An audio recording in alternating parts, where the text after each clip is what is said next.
Em 1347, no mosteiro de Monte Cassino, um monge beneditino chamado Frei Gaspar foi encontrado morto em circunstâncias misteriosas. Oficialmente havia morrido de peste, mas uma investigação secreta revelou algo chocante. Frei Gaspar havia sido executado usando o método 23 do Codex Mortis Silentiae, o Código da Morte Silenciosa, um manual que catalogava 47 formas diferentes de assassinar alguém sem deixar uma única evidência. O mais perturbador não era a existência deste livro proibido, mas o fato de estar guardado na biblioteca secreta do próprio mosteiro há mais de 200 anos. Hoje você vai descobrir por que a Igreja Católica não apenas conhecia os métodos de assassinato mais sofisticados da história, mas os preservou, estudou e alguns dizem que até mesmo os usou. O Codex Mortis Silentiae não era um livro qualquer. Era uma compilação de 3 manuais, ainda mais antigos, criados por ordens secretas que operavam nas sombras da cristandade medieval.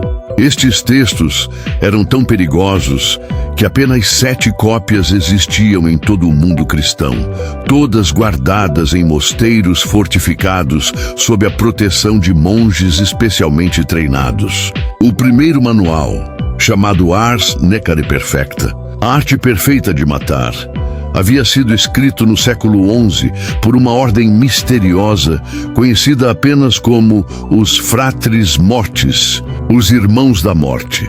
Estes monges não eram assassinos comuns, eram intelectuais que haviam desenvolvido uma ciência da morte.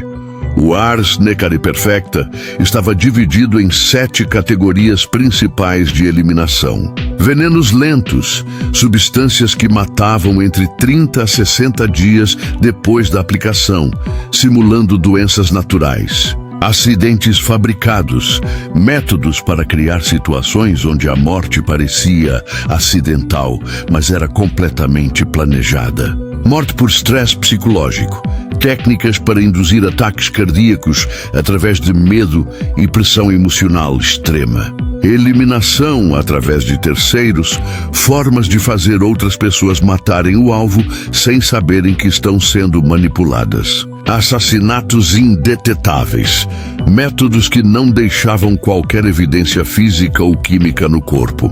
Morte social, técnicas para destruir completamente a reputação e posição de alguém antes de eliminá-lo fisicamente. Suicídio induzido, formas de fazer o próprio alvo se matar voluntariamente através de manipulação psicológica extrema. Cada categoria continha métodos numerados de 1 a 47, mas o manual nunca revelava todos os detalhes em uma única fonte. Era necessário consultar os outros 2 textos para obter as informações completas. O segundo manual, Tractatus Veneficii Occulti, Tratado dos Venenos Ocultos, havia sido criado no século XII por monges com conhecimentos avançados em alquimia e herborismo. Este texto era puramente técnico, catalogando centenas de substâncias letais que podiam ser extraídas de plantas, minerais e até mesmo animais comuns. O mais sinistro era que muitos destes venenos eram completamente indetectáveis pelos métodos da época e alguns permaneciam invisíveis até mesmo para análises modernas. O Tratado dos Venenos continha receitas precisas para o que chamava de mors fantasma, morte fantasma. Estes eram compostos que matavam de forma tão sutil que a vítima parecia morrer de causas naturais. O veneno da rosa negra, extraído de uma variedade específica de rosa que crescia apenas em cemitérios consagrados, causava o que parecia ser um ataque cardíaco fulminante exatamente 33 dias após a ingestão. O pó do anjo da morte, feito a partir de ossos pulverizados de santos combinados com mercúrio alquímico, induzia sintomas de peste bubônica que matava em 2 semanas. A lágrima de São Pedro, um líquido transparente extraído de certas pedras de igrejas antigas, causava hemorragia cerebral que era indistinguível de um derrame natural. O terceiro e mais perigoso manual era o Liber Mortis Sine Culpa, Livro da Morte Sem Culpa, escrito no século XIII por uma ordem ainda mais misteriosa chamada Custodes Silentii, os Guardiões do Silêncio. Este texto não apenas catalogava métodos de assassinato, mas incluía protocolos completos para planejar, executar e encobrir eliminações em grande escala. O manual estava organizado como um tratado militar, com estratégias para eliminar indivíduos, famílias inteiras, ou até mesmo linhagens completas, de forma que parecesse obra do destino ou vontade divina. Os métodos do Liber Mortis eram tão sofisticados que incluíam análises psicológicas detalhadas dos alvos. O método 7, chamado Mors per Desperationem, morte por desespero, envolvia identificar os medos mais profundos da vítima e então orquestrar uma série de eventos que gradualmente destruíam sua sanidade até o ponto do suicídio. O método 15, Eliminatio per Amicus, eliminação através de amigos, ensinava como manipular pessoas próximas ao alvo para que elas próprias se tornassem instrumentos inconscientes do assassinato. O método 23, usado contra Frei Gaspar, era chamado de Mors Naturalis Simulata, morte natural simulada, e envolvia a aplicação sequencial de 3 substâncias diferentes ao longo de 6 meses, criando um padrão de deterioração da saúde que imitava perfeitamente o envelhecimento acelerado. Mas por que a Igreja preservava estes manuais ao invés de destruí-los? A resposta está em documentos descobertos nos arquivos secretos do Vaticano no século XX. Em 1231, o Papa Gregório IX estabeleceu a Inquisição Papal e, junto com ela, uma divisão ultra-secreta chamada Sanctum Officium Eliminationis, o Sagrado Ofício de Eliminação. Esta organização não era responsável apenas por identificar hereges, mas por neutralizar ameaças à Igreja usando qualquer meio necessário. Os manuais de assassinato foram classificados como recursos defensivos essenciais. O Sagrado Ofício operava através de uma rede de agentes infiltrados em mosteiros por toda a Europa. Estes monges assassinos eram conhecidos internamente como Milites Christi Silentiosi, soldados silenciosos de Cristo. Oficialmente, eram monges beneditinos, franciscanos ou dominicanos comuns. Na realidade, eram especialistas em eliminação discreta, treinados nos métodos dos 3 manuais. Cada um memorizava completamente pelo menos 15 dos 47 métodos e tinha acesso a substâncias e equipamentos necessários, através de redes de apoio mantidas pela própria Igreja. O caso mais documentado da ação destes monges assassinos é a eliminação da família Hohenstaufen no século XIII. Frederico II, imperador do Sacro Império Romano-Germânico, havia se tornado uma ameaça direta ao poder papal. Em 1250, Frederico morreu subitamente de disenteria. Seu filho Conrado IV morreu 4 anos depois, também de doença súbita. O neto Conradino foi executado publicamente em 1268, mas documentos secretos revelam que sua captura foi orquestrada através de traição induzida por agentes papais. Em menos de 2 décadas, toda a linhagem Hohenstaufen foi eliminada usando uma combinação dos métodos 12, 23 e 31 do Codex Mortis Silentiae durante a Peste Negra de 1347 e 1351. Os manuais ganharam uma utilidade sinistra. Com milhões morrendo de doença real, tornou-se impossível distinguir mortes naturais de assassinatos bem planejados. Documentos sugerem que esta foi uma época de limpeza em massa, onde a Igreja eliminou discretamente centenas de inimigos políticos e intelectuais perigosos. O próprio Frei Gaspar, que descobriu esta operação, tornou-se uma de suas vítimas. Os manuais não ficaram confinados aos mosteiros por muito tempo. Durante o Renascimento, fragmentos dos textos começaram a vazar para círculos seculares. A família Médici de Florença obteve acesso à parte do Ars Necari Perfecta, através de um monge corrupto em 1434. Os Médici usaram estes métodos para eliminar rivais políticos e consolidar seu poder na Itália. Lorenzo, o Magnífico, estava particularmente fascinado pelo método 19, eliminação através de arte, que envolvia contratar artistas para criar obras que continham substâncias letais absorvíveis através da pele. Várias pinturas e esculturas da época podem ter sido literalmente armas mortais disfarçadas. A família Borgia obteve acesso ainda mais extenso aos manuais no final do século XV.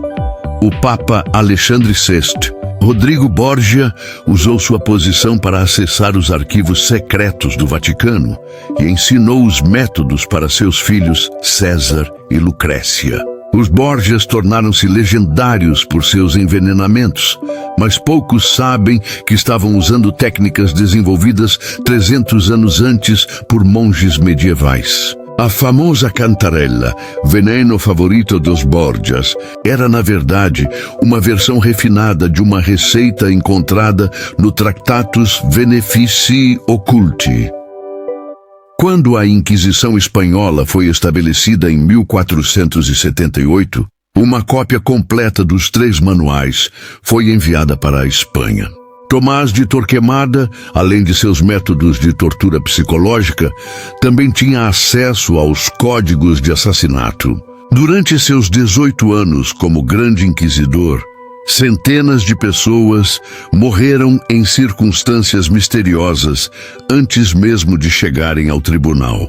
Investigações modernas sugerem que muitos morreram por envenenamento usando métodos descritos nos manuais. Medievais, a migração dos conhecimentos para o mundo secular acelerou durante os séculos XVI e XVII. Ordens de cavalaria como os Cavaleiros de Malta e os Templários. Sobreviventes incorporaram versões adaptadas dos métodos em suas operações. Guildes de mercadores venezianos desenvolveram suas próprias versões dos códigos para eliminar competição comercial. A própria máfia siciliana pode ter suas origens nestas tradições, já que muitos dos primeiros capos eram descendentes de famílias que haviam servido como agentes da Igreja em séculos anteriores. No século XVIII, durante o Iluminismo, filósofos e cientistas começaram a estudar os manuais de uma perspectiva acadêmica. Voltaire, em suas correspondências secretas, menciona ter examinado fragmentos do Liber Mortis Sine Culpa e ficou impressionado com sua sofisticação psicológica. O Marquês de Sade incorporou várias técnicas dos manuais em suas obras, mas adaptadas para tortura ao invés de eliminação rápida.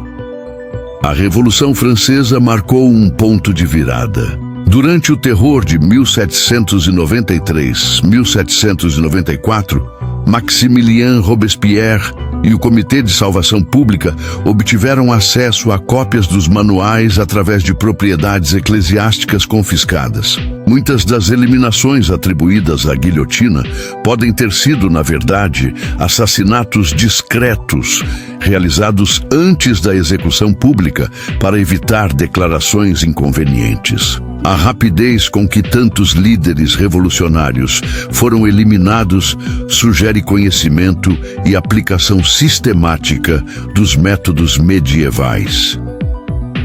Durante o século XIX, os métodos evoluíram com a ciência moderna. A descoberta de alcaloides permitiu isolar e concentrar venenos que antes requeriam grandes quantidades de material vegetal. O desenvolvimento da química analítica tornou alguns dos venenos medievais detectáveis, mas também levou à criação de novos compostos ainda mais sofisticados. Organizações como a máfia siciliana, Camorra napolitana e Cosa Nostra americana refinaram os métodos medievais com tecnologia moderna. O século XX trouxe uma nova era para os códigos de assassinato. Agências de inteligência como OSS, CIA, KGB e Mossad estudaram sistematicamente os métodos medievais. Documentos desclassificados revelam que o programa MK-Ultra não se limitava ao controle mental, mas incluía projetos para desenvolver métodos de eliminação indetetáveis baseados em técnicas medievais. A diferença era que agora existia compreensão científica sobre por que estes métodos funcionavam. Hoje, versões modernizadas dos 47 métodos medievais são utilizadas por organizações que operam nas sombras do poder mundial. Assassinatos políticos que parecem acidentes, mortes súbitas de dissidentes por causas aparentemente naturais, eliminações de jornalistas investigativos através de doenças misteriosas. Todos podem estar seguindo protocolos desenvolvidos por monges medievais há 800 anos. A sofisticação dos métodos originais era tanta que, mesmo com toda a tecnologia moderna, os princípios básicos permanecem válidos e eficazes. A pergunta perturbadora que permanece é: quantas mortes ao longo da história, atribuídas a causas naturais ou acidentes, foram na realidade execuções planejadas usando estes métodos? Quantos reis, papas, filósofos, cientistas e reformadores foram silenciados discretamente para preservar interesses estabelecidos? E mais importante, em nossa era moderna, onde informação é poder e dissidência é perigosa para elites globais, quantas versões high-tech destes métodos medievais estão sendo desenvolvidas e aplicadas agora mesmo? Os 47 métodos que a Igreja escondeu por 600 anos nos lembram de uma verdade sombria. O conhecimento sobre como eliminar inimigos discretamente nunca desaparece. Ele apenas se adapta e se sofistica com cada nova era da humanidade.